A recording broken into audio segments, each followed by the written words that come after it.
to be here with you, partly because I want to take your classes.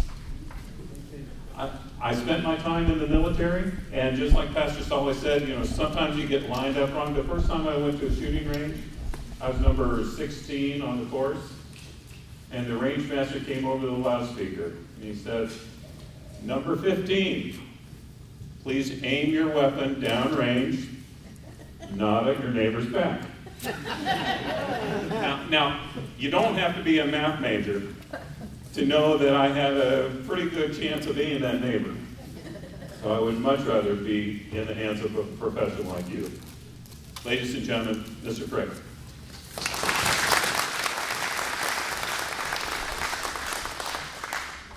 Thank you very much. I've got a lot of things to say, but probably the most important thing I have to say today is that you need to understand that you have value.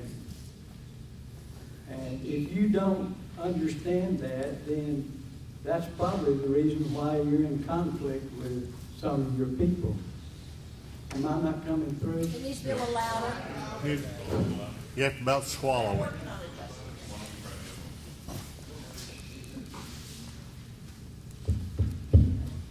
Test one. Let's try this, sir. Oh, that's better.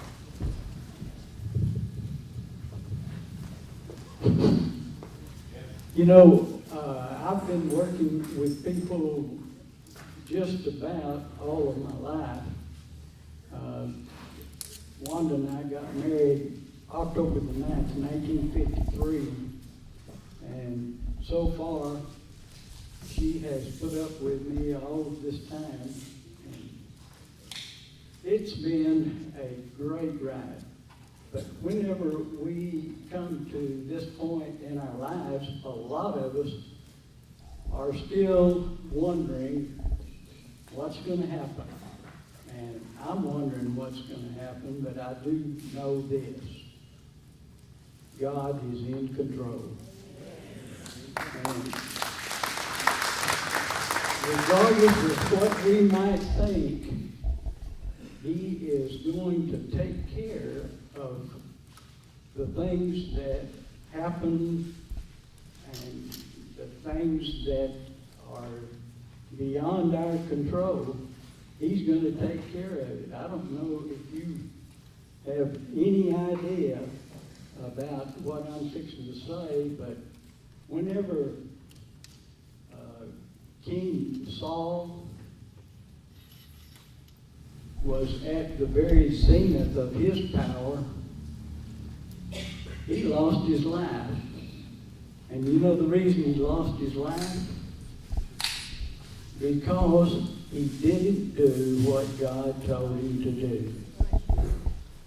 And whenever you look at what was going on, what was the people that he was supposed to annihilate? What did they do?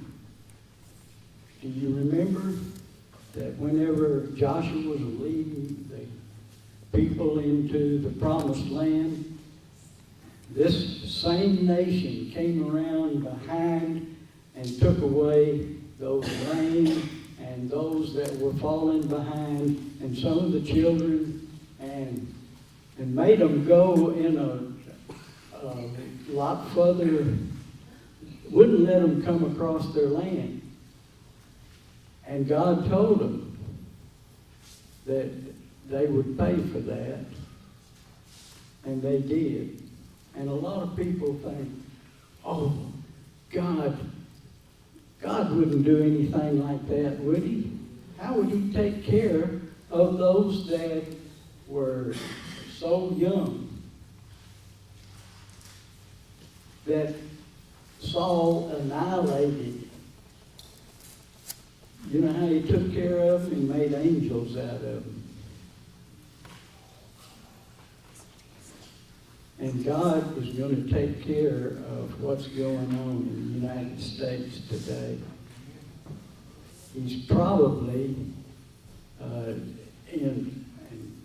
without a doubt, he's doing it right now. There's a lot of people suffering because of the economy and et cetera.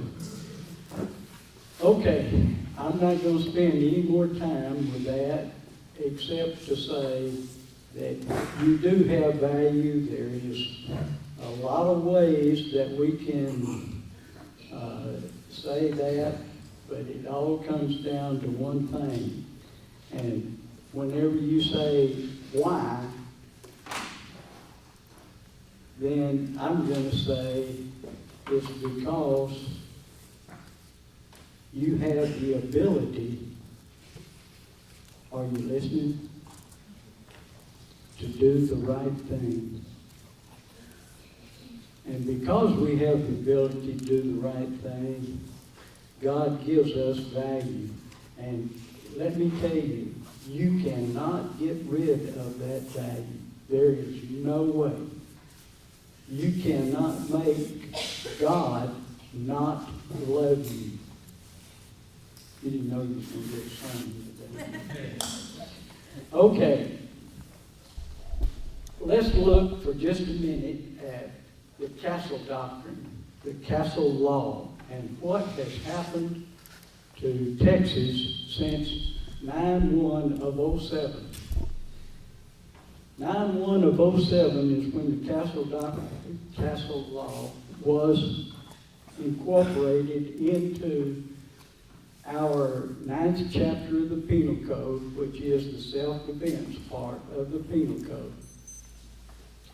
And it's also how it's been incorporated into the criminal trespass part of the law.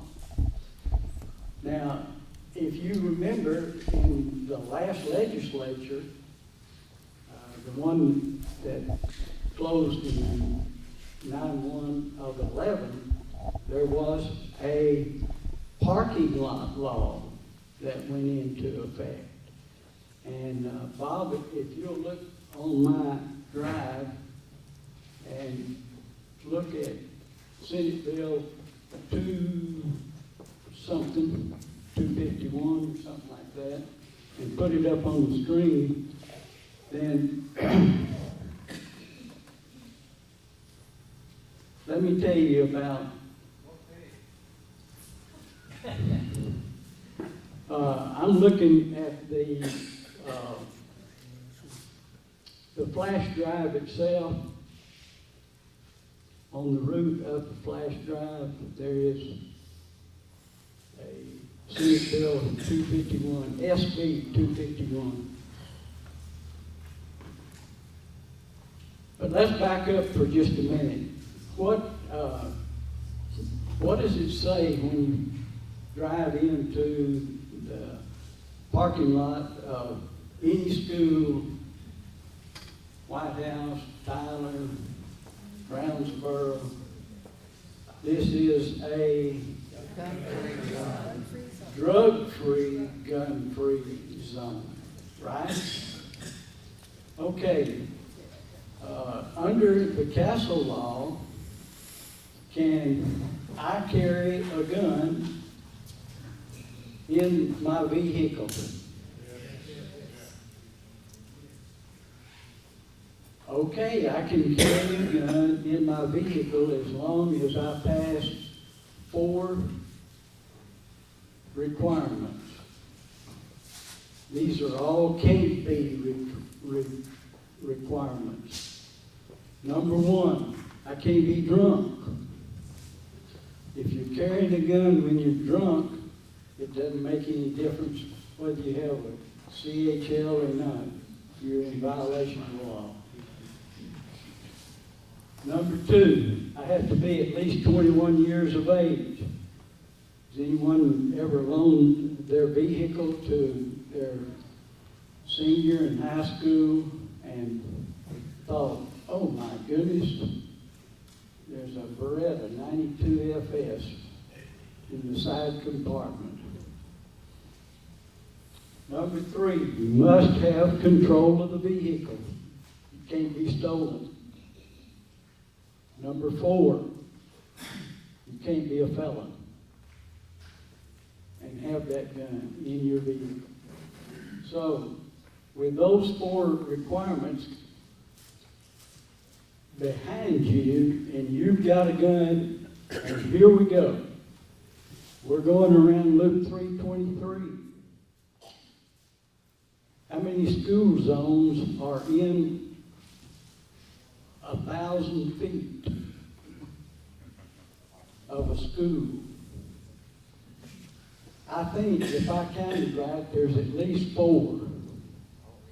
Now, there's a school zone on the east side that's not within 1,000 feet of the school, so you can ride past that. I want you to listen to the federal gun-free school zone law. The gun-free school zone law and its meaning causes a lot of confusion. The signs warning about being in a gun-free school zone are common around schools, but what does this mean to people lawfully in possession of firearms? There are actually both Texas and federal gun-free school zone laws, each with very different meanings and consequences. Federal law. The federal gun-free school zone law is found in 18 U.S.C. 44, paragraph 922Q. You all got that, didn't you? And in contrast to Texas law, it is fundamentally different in that it does create its own independent criminal offense. Criminal offense. This law states that it is a federal crime for a person to possess a firearm which has moved through interstate commerce, which is virtually all of them, on the grounds or within 1,000 feet of a public, parochial, or private school. Basically, as surprising as it may seem, under this federal law, the mere possession of a firearm by the occupant of a motor vehicle while traveling past a school or dropping off a child is a federal crime.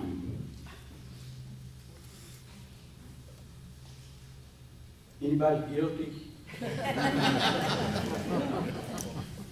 Okay, there are 7 exceptions to that federal law. I'm going to read you 2 of them, or I'll tell you about 2 of them. One of them is that if you live within that 1,000 feet, you can have that protection in your home. Okay? The second one is, and you probably already guessed this, that you have a Texas concealed handgun license. That is the only 2 that really pertain to me.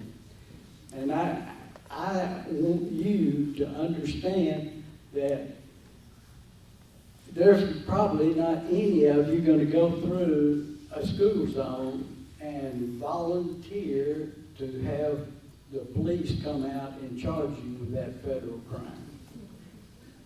But if you were to have an accident or fender bender or any reason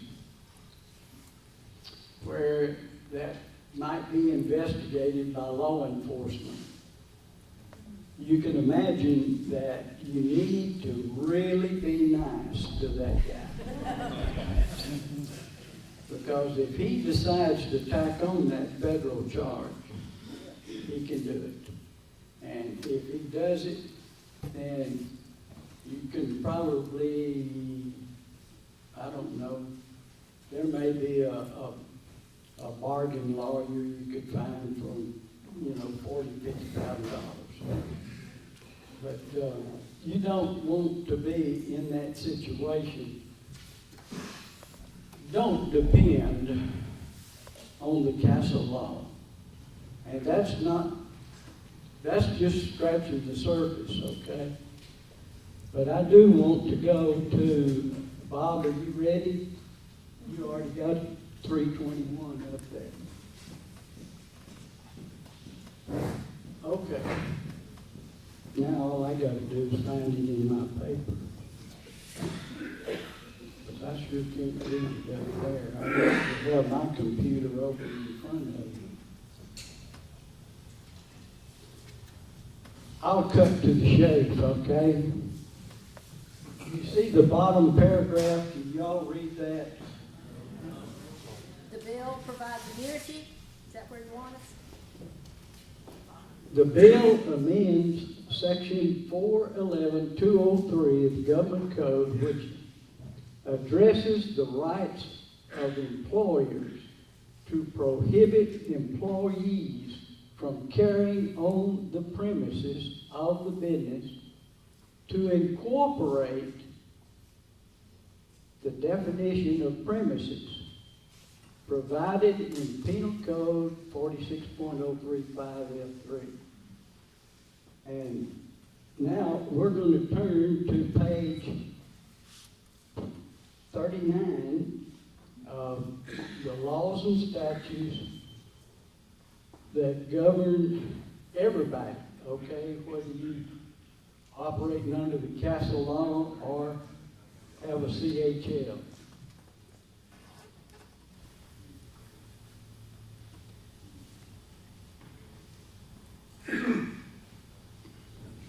Is that 39?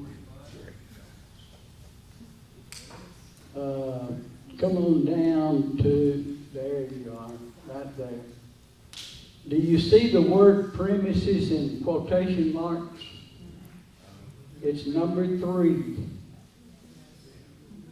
Premises means a building or a portion of a building.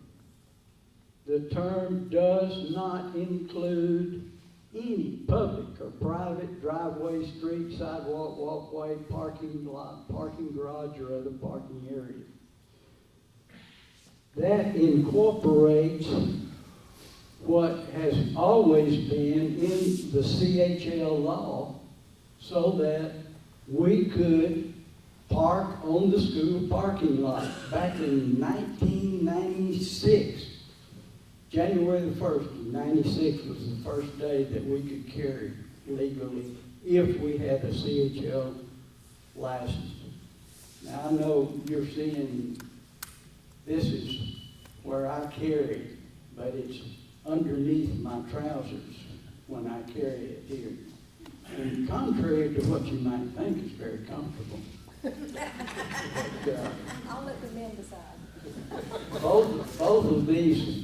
both of these guns that I have on are magazine-less, and they don't have anything in the chamber. And I have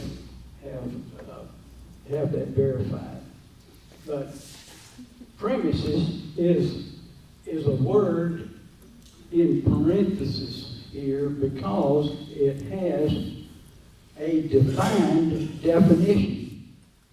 Under CHL law, it is a defined definition.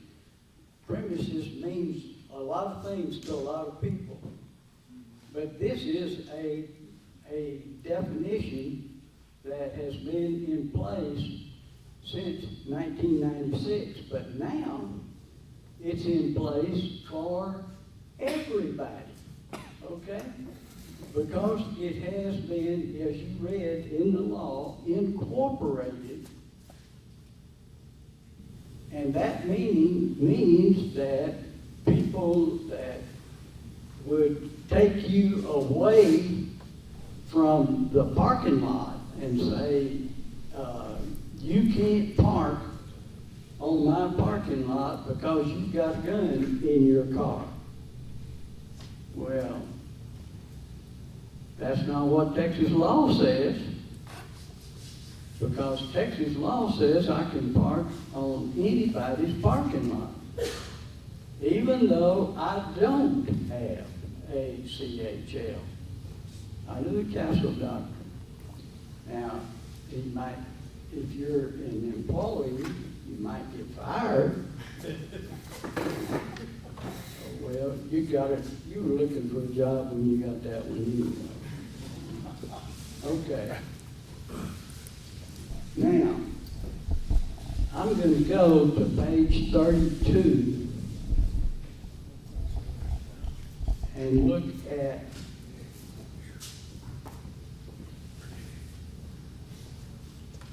(30-06). I thought that was very fitting that the lawmakers would put that paragraph 30-06 in the penal code.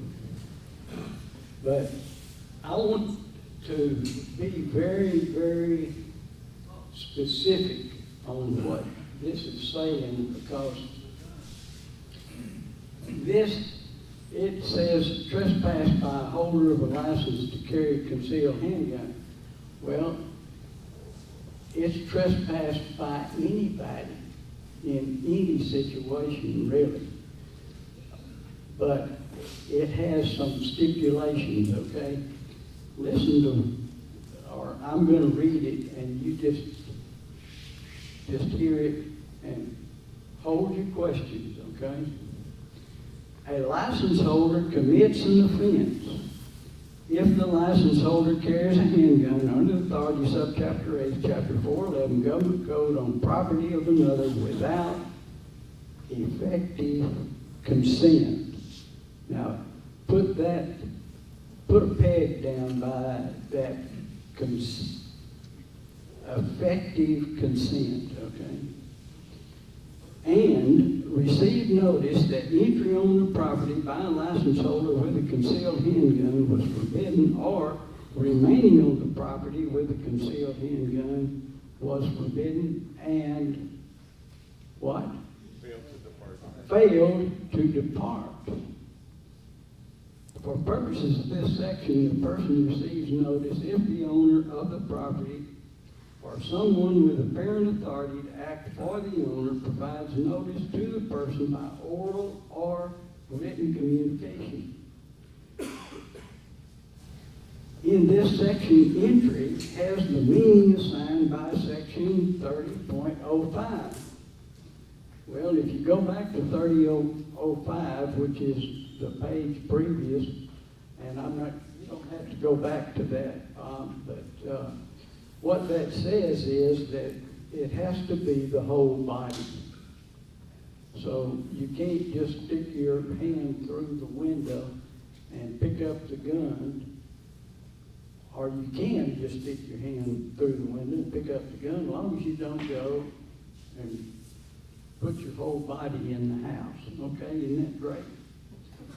Okay, just don't leave the gun by the window. Okay, now, what does the sign have to say?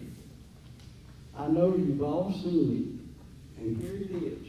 And it's right below. A card or other document on which is written language identical, put an underline under that word, to the following. Pursuant to section 30.06 Penal Code, trespass by a holder of license to carry a concealed handgun, a person licensed under chapter 8, chapter 411 Government Code, parenthesis, concealed handgun law, may not enter this property with a concealed handgun.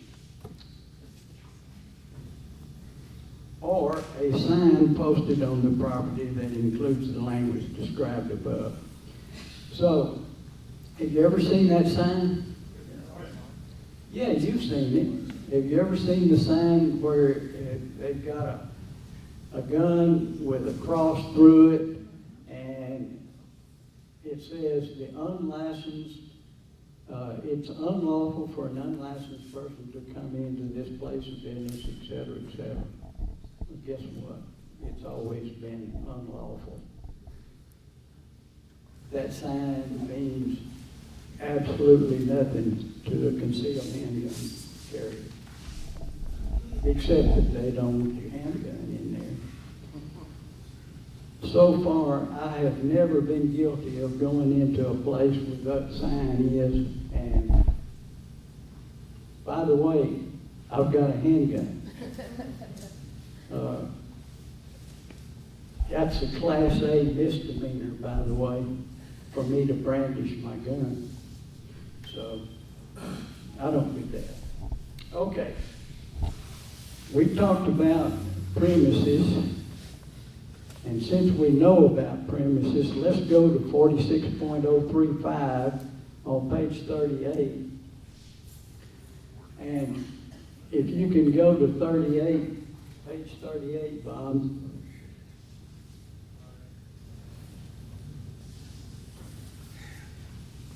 Is that where we were?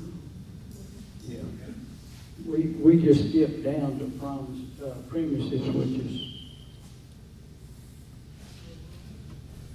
on the bottom part of page 38.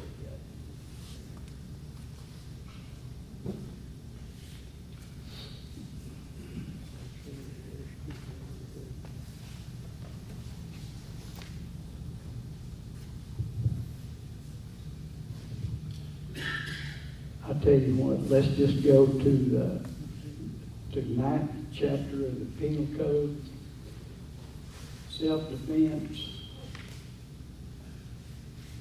and look at page 57.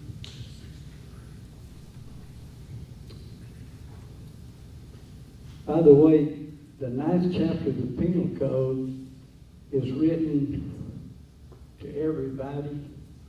It's not just to people that carry concealed handguns. If you are in your own home, you're in your castle, right? If someone were to break into your home and he's standing at the door to your bedroom, and you know he's on the other side of the door, can you blow him away? He's in your home. No, you can't blow him away. Why? Well, the reason that you can't is because he is, at that point, not threatening your life.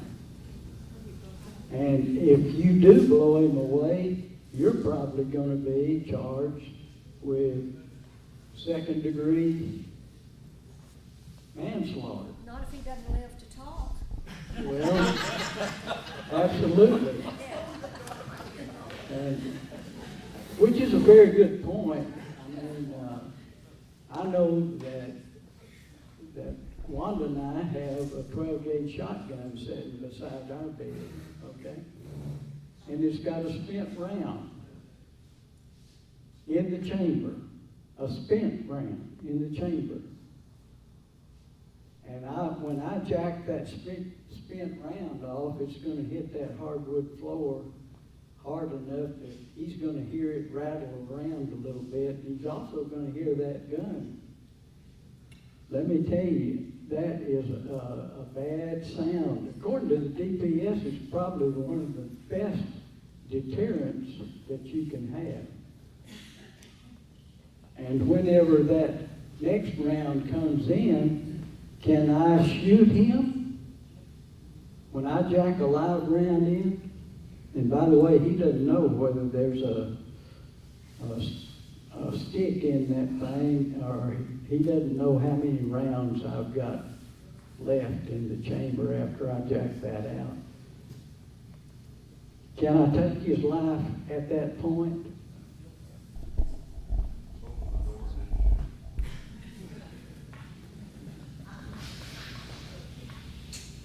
I could if there wasn't any, but I'd make sure that I hit him right between the eyes. Now with that, however many rounds that I pumped into him. Now, I said all that to say this, that under the Castle law, the threat of civil suit is practically nil if if your life has been threatened. Now, where else can that Castle doctrine take place? Where else? Is it in your car? You already know that, don't you? Yes, it's in your car. And where else is it? There's 3 places.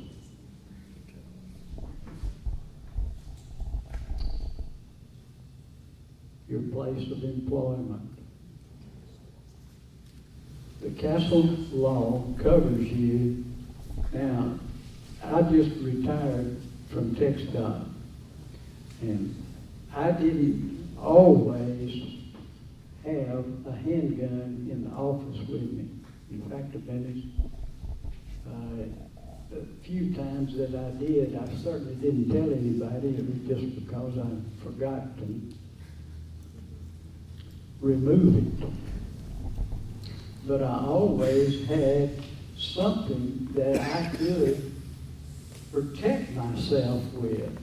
I always had something that in case I did need to, if he had my arm wrapped up around and in an arm lock, I'm going to be jabbing at his jugular vein, and when he lets go of my arm because he's got to put his hand over that spot where he's bleeding so bad, then I'm going to then reach in and get my gun, and I'm going to take care of the situation the best way I can.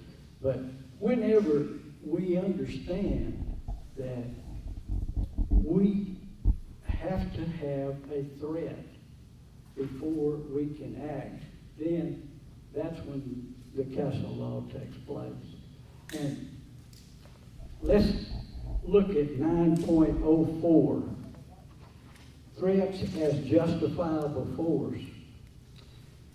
The threat of force is justified when the use of force is justified by this chapter. For purposes of this section, a threat to cause death or serious bodily injury by the production of a weapon or otherwise, as long as the actor's purpose is limited to creating an apprehension that he will use deadly force, if necessary, does not constitute the use of deadly force. Why was this put in? It was put in because people want to see that gun and say, oh, Bob, why did you pull that gun on me? I'm going to sue you for pulling that gun on. That's why 9.04 is in the law. Then 9.05, reckless injury of the innocent third person. That's the ricochet law. If your bullet goes through, ricochets, and it hurts someone else, you are still responsible for that bullet. Whatever damage it does, you're responsible for it, and you no longer have the protection of the 9th chapter of the Penal Code. Then 9.06, civil remedies unaffected. The fact that conduct is justified under this chapter does not abolish or impair any remedy for the conduct that's available in a civil suit. So what this is saying is that whenever you leave your castle, then the threat of civil suit is still there. If you're at Super One or somewhere else other than your castle.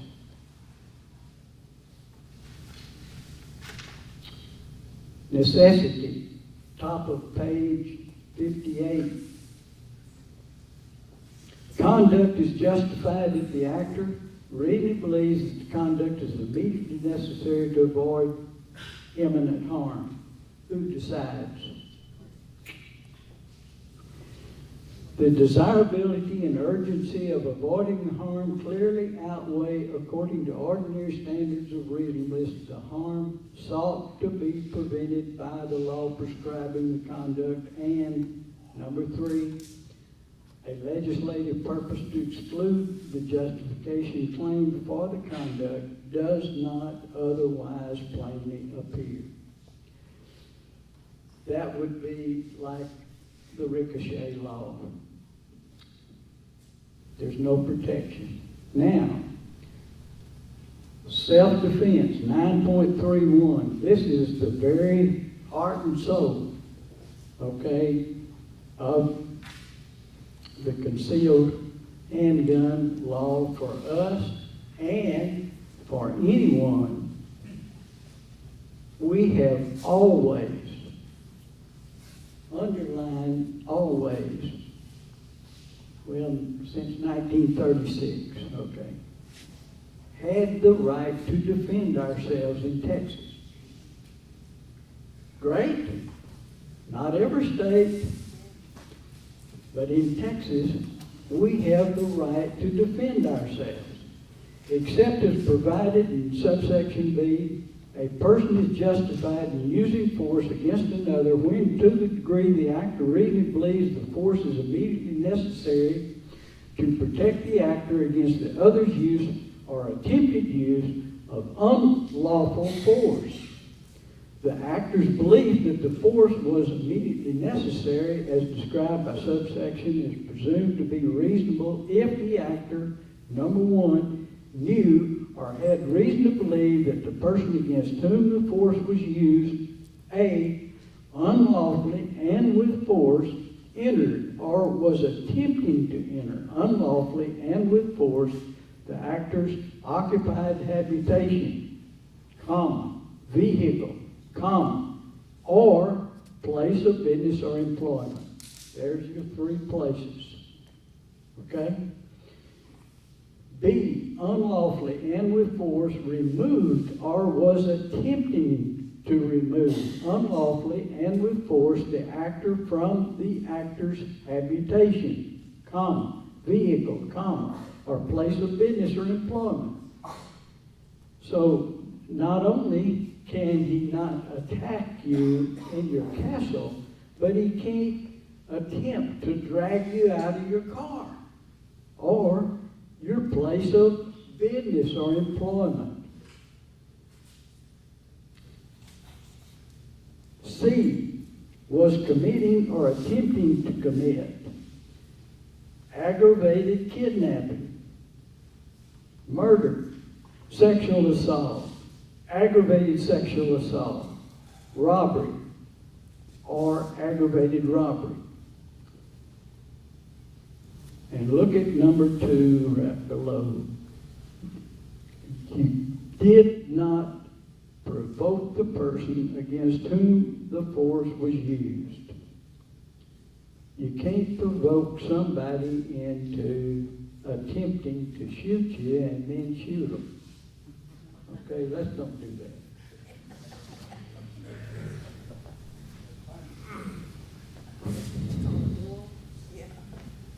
Okay, now, here is probably the most valuable thing in this whole castle law incorporation into the 9th chapter of the Penal Code. It's a little F at the very end of the section. On the next page, Bob. 59, about the middle of the page.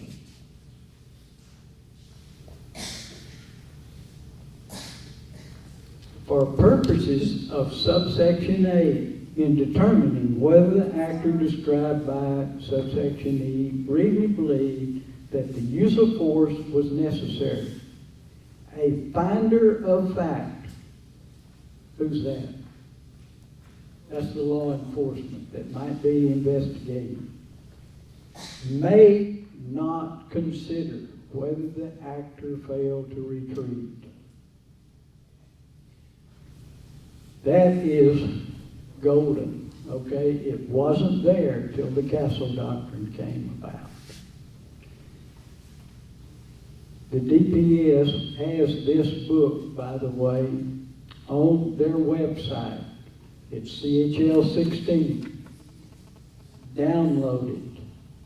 Put it in paper form. Put it there, and if you ever have to pull the trigger, okay? If you ever have to pull the trigger and they have you up on the witness stand, have this little CHL 16 right there in your lap. Because it would answer a lot of the questions for you that they're going to ask you. I'm not going to go into deadly force in defense of a person. Everything that has been said about self-defense is in the 9.32 defense of a person, except to say this, that the stand your ground part that we just read is at the end of it also. And then when it says 9.33, defense of a third person, which would be something like what happened on the Smith County Courthouse lawn back in '05. All of this is incorporated into that. It says that 9.31, 9.32 are incorporated into it. Now, what does that say? It says that we can defend ourselves, and we can defend ourselves to any degree that it takes in order to. Now,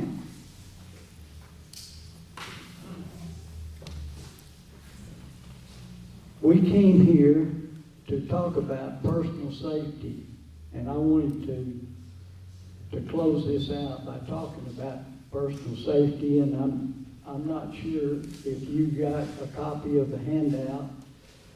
If you didn't, it's online, I think. And that handout talks about the number one thing that we need to understand about personal safety is be aware of your circumstances, where you're at. Whenever you get in your vehicle after getting a bill of goods at whatever Hobby Lobby, wherever you're at, and you're sitting there and you're looking at what they charged you for this and what they charged you for that, and all of a sudden you see where they charged you twice for some item, and you turn around to open the door, but there's a guy standing there waiting for you to open that door. Be aware of what's going on in every situation. Have a plan. How are you going to do what's going to happen to you in that situation? If you want to write it down and have a plan so it's in your subconscious mind, and it will come to the top when it happens. Miss Frick, who's sitting right back here, has in the trunk of her car a handgun. The ammo for that handgun is 7.62 by 25. And whenever it leaves the muzzle, it's leaving at about 1,700 feet per second. Okay? It's in the trunk of her car for a reason. Our plan is if they ever knock either one of us in the head, throw us in the trunk of that car, the first thing we're going to do is take that set of earplugs, and there is a set of earplugs working through the trigger guard, just like that, and put them in your ears. And then, whenever he stops, plant one through the front seat. If you don't stop, plant one through the front seat anyway. And then hold on, because you're going to be in an accident. And you're in the safest place you could be, in the trunk of that car. And if it doesn't come open, guess what? She's got 6 more rounds. But if he survives, and he comes around and opens the trunk, boy, is he got a surprise. You know, this is, and we're laughing, but this has happened in Tyler, Texas. This very thing has happened in Tyler, Texas. And if you don't have a plan, you're not going to survive that situation. You don't want to let whoever that is get you to that type of a situation. Have I taken all the time? Patty has a few questions that we've got. If I'm over here. These are questions from our audience. okay, What is your opinion of the proposed open carry law in Texas? my opinion is that it would be wonderful. And the reason that I think that is because the way the law is proposed right now, it will be people that have a concealed handgun license that will be able to open carry. And what's so great about that is the fact that they have passed the DPS background check. And let me tell you, that background check is a lot better than the federal NICS test that they go through to buy a gun. Is a person liable if they have a gun locked in a compartment in their car and their car is locked and a thief steals the car and uses the gun in a crime? No. What guns do you recommend for older women, revolver pistols, small and carry to trigger, and what about a .22 revolver? Very good question. This is a handgun that I recommend. This type of handgun has a trigger disconnect.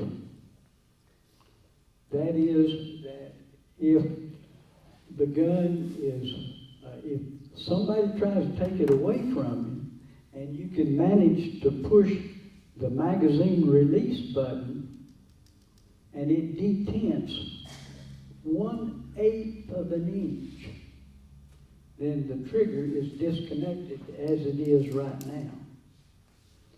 And if you think that people don't get killed with their own guns, then you're in another world. But people get killed with their own guns over and over again. But I would almost guarantee that it's after the tussle.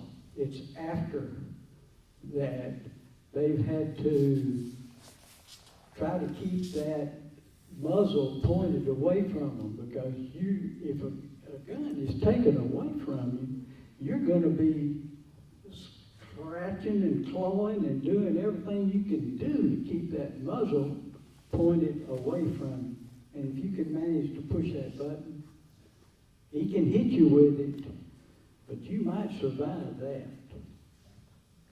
What about a state regulated? Okay, the first round I have in the guns that I carry on my person is an extreme shock round. That's ammo that was actually introduced after all of the airline problems came along, okay?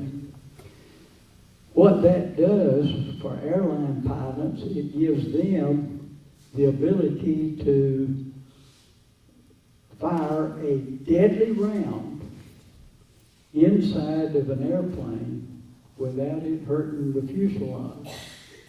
Well, what it does for me is it tells me that if I shoot you, then what happens to that round is that it expends all of its energy in the first organ that it touches or it creases. And when it does that, it literally makes mush out of your liver, your lungs, your whatever that it comes about, and causes shock trauma. You don't survive shock trauma. But the very reason for that is what happened up in Van the other day. You know, the guy ricocheted the bullet. These bullets don't ricochet. They go in, but they don't come out.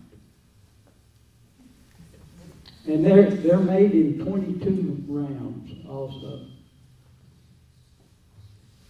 I want some of those I can throw at people without a gun. What about a state-regulated daycare or a church? Can you carry with a written authorization?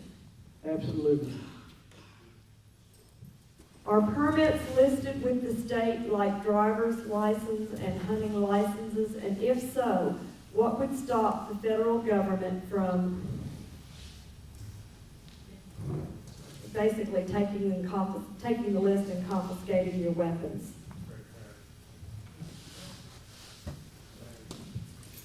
I don't know. I do know this, that there is a law in this CHL 16 that our state legislature has already put into effect that says that cities within the state cannot put city ordinances in that would make registration of vehicles, of handguns, would not make registration of ammo. It prohibits it. Not only ammo, but magazines, etc. So that is already in effect, and it would be just like, to me, it seems like, and I'm not a lawyer, okay, but you already knew that. It makes so that it would be extremely difficult for your law enforcement officers, I'm talking about from the city, the county, the state even, to enforce. Hey, the feds have how many layers and I get on this, Yes, sir. how many layers of law enforcement do we have? We ought to be the safest people in the world, you know it? Count them up. City, county, state, federal, times 5. Federal times 5. And yet, what is the biggest selling thing going right now? Security systems. Well, if you want to make some money, get in the security system business, and I'm not in it, okay? How difficult is it to qualify for a CHL? Oh, it is tough. Wow.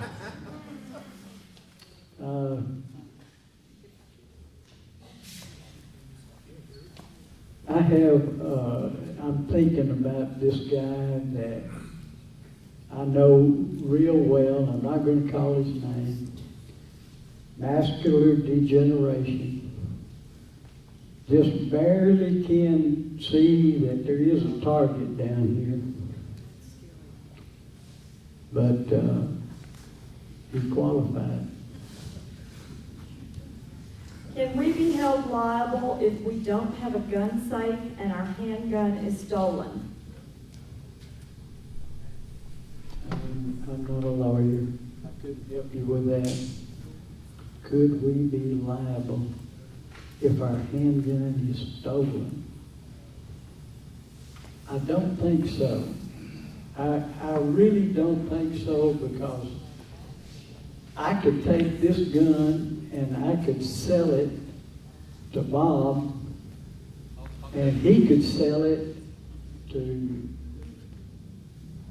Jerry. He could, and it could change hands at least 4 or 5 times in a week's time.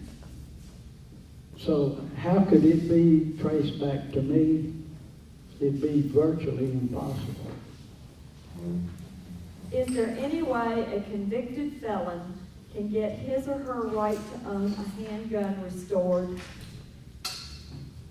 Well, there's 2 ways. He can get it expunged from his record, or he can get pardoned by the governor or by Barack Obama. Where can a person go to get information on reciprocal states? How many states have reciprocal license or statutes with Texas?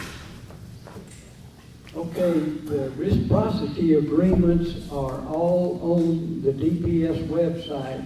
When you go to the CHL portion of that website, they're all there. Right now, there's 27 states, if I remember right. And I print those off and give them to all of my students whenever they go through our class. By the way, Jerry Mitchell is sitting over here to my left, and he is also an instructor. Do you use slugs, buckshot, or birdshot in your home defense shotgun? Is using a shotgun which is best to limit, quote, pass-through damage or injury? I used birdshot in the first round. I'm not going to tell you where I used the second round. This is just a repeat question on the gun and the trunk. I'm not sure what this one is. Promises versus federal property? Premises versus federal property. Federal property, and it's according to what it is. If it's a wildlife area or something to that effect, one thing. Post office. U.S. Post Office. I still didn't understand. Post office. Post office, you, as long as you keep it concealed, no. I really, I've had probably 25 or 30 postal employees in my classes, and they are all very reluctant to carry their handguns on even the parking lot. But the parking lot, by Texas law, should exempt now. Not by postal law. The postal inspectors will come to visit you. Okay. I don't work for the post office. Clarification on one of your previous questions. You as an instructor, when you complete your class, you have to submit that list of people to the state. Yes, and that list of people has not only their name, but it has their driver's license, et cetera, et cetera. But that is very exclusive as to who that's available to, only to law enforcement. Of course, that includes the DA or anybody. They can find out. But as far as an individual, you can request all you want to, but you will not find